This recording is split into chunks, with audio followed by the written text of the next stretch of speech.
Assalamualaikum warahmatullahi wabarakatuh.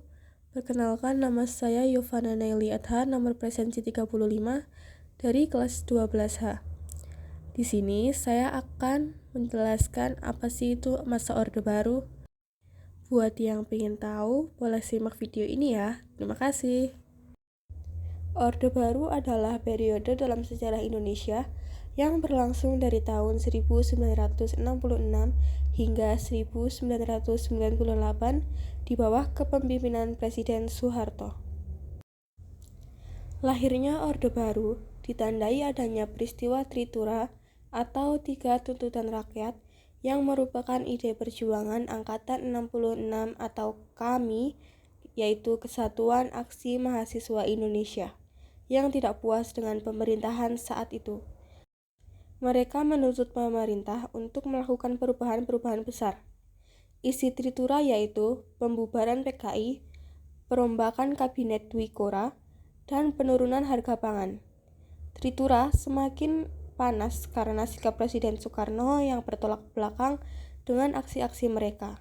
Hingga terjadi peristiwa G30S PKI yang membuat rakyat Indonesia menurunkan kepercayaannya terhadap Soekarno. Peristiwa G30S PKI adalah salah satu penyebab menurunnya kredibilitas Soekarno dan membuatnya mengeluarkan surat perintah pada Letjen Soeharto yang disebut Surat Perintah 11 Maret 1966 atau Super Semar. Dalam surat pemerintah tersebut, Soekarno menunjukkan Soeharto untuk melakukan segala tindakan demi keamanan, ketenangan, dan stabilitas politik. Super Semar menjadi titik awal berkembangnya kekuasaan Orde Baru. Selanjutnya adalah Bapak Pembangunan. Tokoh yang dikenal sebagai Bapak Pembangunan pada masa Orde Baru ialah Soeharto. Soeharto menjadi Presiden RI selama 32 tahun, dari tahun 1967 hingga 1998. Beliau mendapat julukan tersebut karena pada masa kepemimpinannya, ia berfokus pada pembangunan di berbagai sektor seperti infrastruktur, pertanian, industri, dan pendidikan. Lalu ada juga Repelita atau Rencana Pembangunan 5 tahun yang merupakan sistem pembangunan jangka panjang. Program ini terbukti efektif dalam mendorong pertumbuhan ekonomi di Indonesia pada saat itu.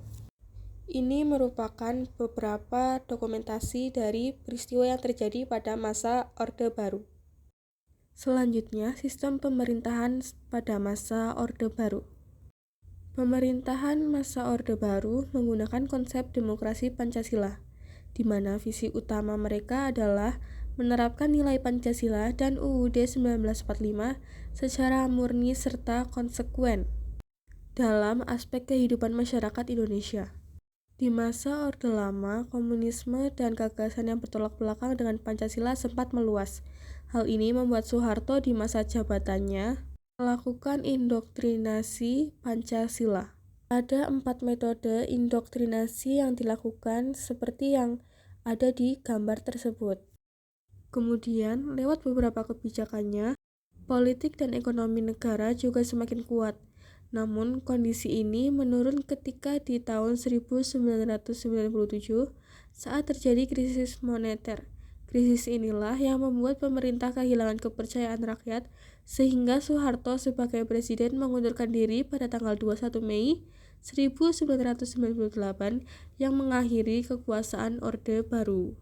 Jatuhnya pemerintahan Orde Baru setelah 3 dasawarsa lebih menjabat, Orde Baru ambruk akibat krisis ekonomi yang melanda negeri sejak tahun 1997.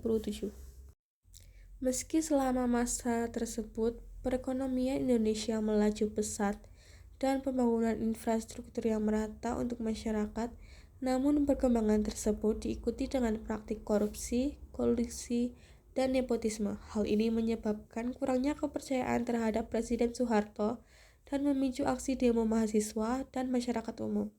Demonstrasi semakin gencar setelah pemerintah menaikkan harga BBM di tanggal 4 Mei 1998.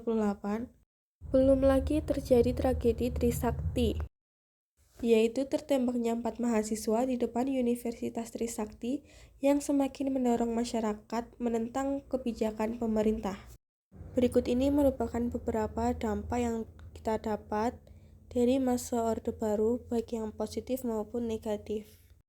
Pendapat saya mengenai dampak Orde Baru, yaitu masa Orde Baru merupakan masa yang memiliki banyak sisi yang saling bertentangan dan sulit disederhanakan menjadi baik atau buruk saja, karena ada banyak hal positif yang terjadi, seperti pertumbuhan ekonomi yang sangat pesat dan pembangunan infrastruktur.